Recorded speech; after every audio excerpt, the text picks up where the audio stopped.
হাদিসের মধ্যে আসছে হঠাৎ আচমকা একটা আলো আসবে, সমস্ত মানুষ উপরের দিকে তাকাবে, আল্লাহ তাআলা বলবেন লাহুম ফিহা ফাকিহাতু ওয়া লাহুম মা ইয়াদউন সালামুন কাওলাম মির রাব্বির রহিম। রব্বে কারীম রব্বে রহিমের পক্ষ থেকে তোমাদের উপর শান্তি বর্ষিত হোক। আল্লাহ বলবেন আমি আল্লাহর পক্ষ থেকে তোমাদের উপর শান্তি বর্ষিত হোক। আল্লাহু আকবার বলেন।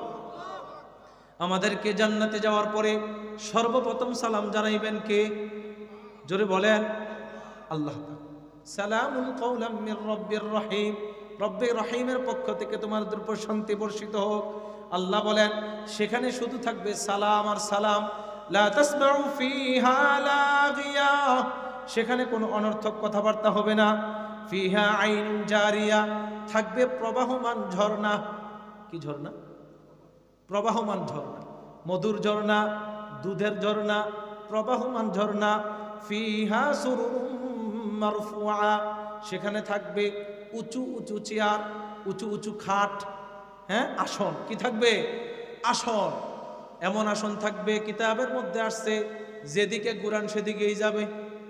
কথা বলেন, যেদিকে ঘুরান সেদিকেই যাবে। যেইভাবে আপনি বসতে চান সেইভাবেই আপনি বসতে পারেন।